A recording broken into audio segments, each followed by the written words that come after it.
9 mitos pantang larang dalam menurunkan berat badan diet yang ramai percaya.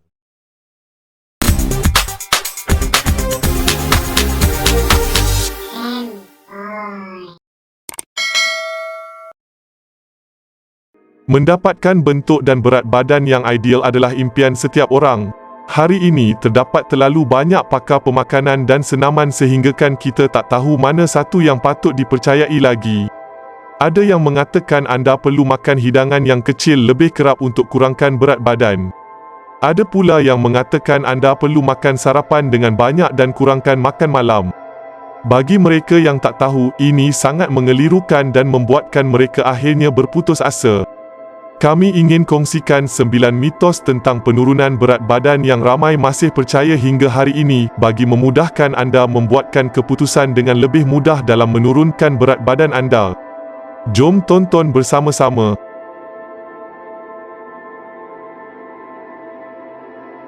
Nombor 9. Diet kurang karbohidrat adalah satu-satunya cara untuk turunkan berat badan.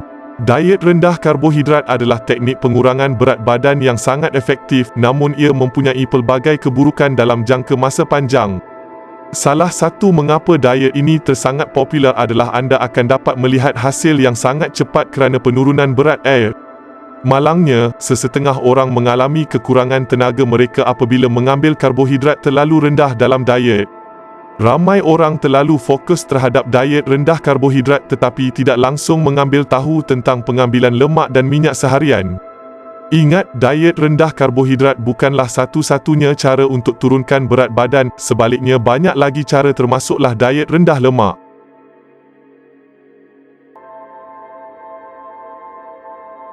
Nombor 8.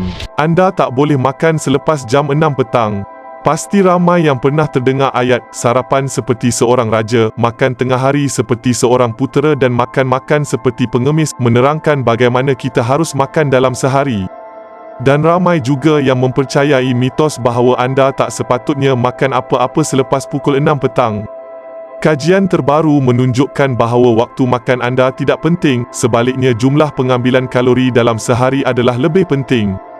Jadi, perkara yang lebih penting adalah untuk membakar lebih banyak kalori untuk menurunkan berat badan. Mitos ini wujud kerana beranggapan kebanyakan orang tidur pukul 10 malam dan anda sepatutnya tidak makan 4 jam sebelum tidur kerana karbohidrat yang dimakan biasanya tidak akan digunakan dan ditukarkan menjadi lemak. Tetapi jika anda mempunyai gaya hidup yang aktif, sebagai contoh anda biasanya bermain futsal atau badminton pada jam 9 malam dan tidur pada jam 11 malam, maka makan pada jam 6 hingga pukul 8 malam tidak menjadi masalah.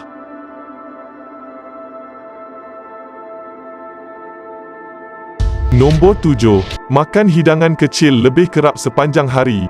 Makan hidangan yang kecil dengan kekerapan yang tinggi untuk meningkatkan metabolisme dan membantu menurunkan berat badan juga adalah satu mitos. Malah, kajian yang dilakukan membuktikan bahawa individu yang makan lebih daripada 3 kali mempunyai berat yang lebih tinggi daripada mereka yang tidak kerap makan. Juga, mereka yang makan 5 hingga 6 hidangan sehari lebih cenderung untuk terlebih makan.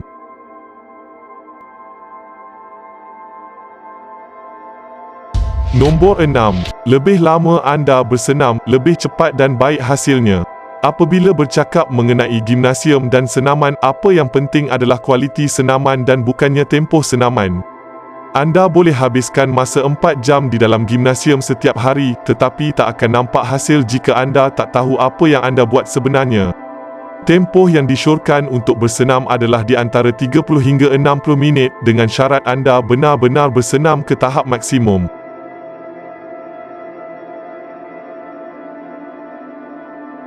Nombor 5. Tempoh anabolik. Tempoh anabolik adalah tempoh 30 minit selepas senaman di mana pengambilan nutrisi seperti protein boleh meningkatkan hasil senaman anda. Walau bagaimanapun, terdapat kekurangan bukti saintifik yang membuktikan bahawa tempoh anabolik ini sebenarnya wujud. Kajian menyatakan bahawa terdapat keraguan terhadap hubungan antara nutrisi yang diambil betul-betul selepas senaman dengan hasil senaman yang lebih baik.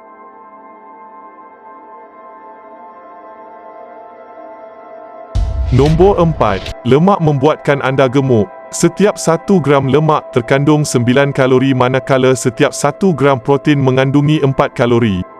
Makan makanan yang berlemak menyumbang kepada kalori yang tinggi dan menggemukkan, oleh anda perlu berhati-hati dengan makanan tinggi lemak.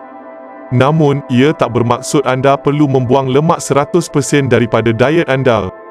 Untuk menurunkan berat, kira pengambilan kalori yang anda harus ambil untuk sehari dan imbangkan di antara pengambilan protein, karbohidrat dan lemak.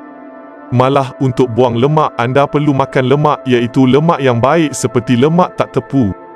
Contoh makanan yang mengandungi lemak baik ini adalah buah alpukat, ikan salmon, kacang badam, minyak zaitun dan banyak lagi.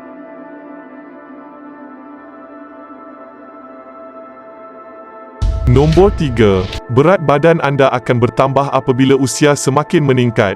Berat badan anda tak akan meningkat dengan berlebihan apabila umur anda semakin meningkat jika anda mengekalkan gaya hidup yang sihat.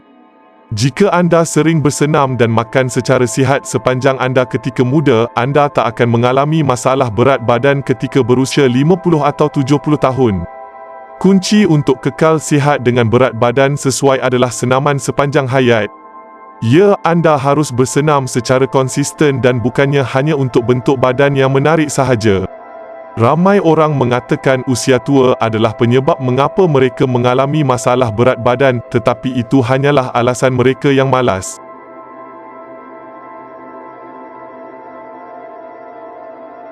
Nombor 2. Senaman anda berkesan hanya jika anda berasa sakit. Ramai orang yang masih percaya bahawa senaman yang berkesan adalah apabila anda tak boleh menggerakkan tubuh badan keesokan harinya, yang mana adalah tidak benar. Anda akan berasa sakit selepas senaman apabila anda menggunakan otot-otot yang anda tak senam sebelum ini ataupun bersenam dengan berat beban yang lebih daripada biasa. Terdapat pelbagai faktor yang menyumbang kepada rasa sakit ini, malah mereka yang profesional mengalami rasa yang berbeza-beza selepas bersenam. Jadi, jika anda tak berasa sakit, tak bermakna senaman anda itu tidak berkesan.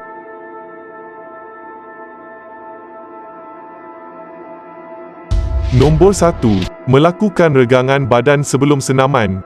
Sejak dari sekolah rendah, kita diajar untuk meregangkan badan sebelum bersenam untuk membuatkan badan kita lebih bersedia. Namun, regangan badan sepatutnya dilakukan selepas senaman. Kajian mendedahkan bahawa mereka yang tidak melakukan regangan badan mampu untuk melakukan senaman skuat dengan berat 8.36% lebih daripada mereka yang meregangkan badan. Regangan patut dilakukan selepas bersenam untuk merehatkan otot-otot yang digunakan. Apa yang sebenarnya patut dilakukan adalah memanaskan badan dengan melakukan senaman kecil yang melibatkan pergerakan seperti melompat dan sebagainya.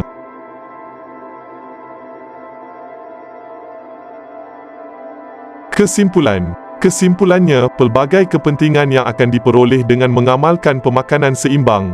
Mungkin anda tidak sedar dalam jangka masa pendek, tetapi jika diamalkan secara konsisten pada jangka masa panjang, ia akan meninggalkan kesan yang lebih holistik kepada diri kita, khasnya dari sudut kesihatan. Semoga masyarakat kita sedar bahawa penjagaan kesihatan hendaklah diutamakan kerana mencegah itu lebih baik daripada merawat. Pihak kerajaan pula seharusnya melaksanakan kempen yang lebih berkesan secara meluas supaya setiap golongan masyarakat mendapat didikan yang betul dan cara yang tepat untuk mengamalkannya demi menghasilkan komuniti yang sihat dan sejahtera. Diharapkan inisiatif yang dirancang mendapat kerjasama dan sambutan daripada rakyat supaya aspirasi menjadikan negara kita negara yang sihat dapat direalisasikan dalam masa yang terdekat. Dalam masa yang sama, amalan ini dapat memberikan kesihatan mental yang stabil serta perkembangan memori yang lebih cekap dan berkesan. Terdapat frasa yang menyatakan bahawa apa yang kita makan akan menjadi darah dan daging kita, kerana secara analoginya, jika kita mengambil makanan yang baik, maka baiklah fizikal dan mental kita. Berdasarkan kajian saintifik, otak manusia adalah pusat kawalan seluruh sistem badan yang dipengaruhi oleh nutrien-nutrien yang terdapat dalam diet kita. Mineral seperti kalsium dan sodium terlibat dalam proses penghantaran impuls dalam sistem saraf badan kita. Intihannya, pemakanan sedikit sebanyak mempengaruhi pembentukan diri secara fizikal dan mental seseorang. Persis kata mutiara daripada Imam Ash-Syafi'i bahawa makan secara berlebihan atau tidak berkhasiat membuatkan badan menjadi berat, hati menjadi keras, menghilangkan kecerdasan, membuat sering tidur dan lemah untuk beribadah. Akhir sekali, pemakanan yang betul amat penting untuk diamalkan oleh setiap individu kerana ia membantu meningkatkan kecantikan rupa paras. Dalam zaman yang mengutamakan imej dan penampilan mutakhir ini, anda boleh mendapatkan rupa paras yang diidam-idamkan hanya dengan mengamalkan diet yang betul.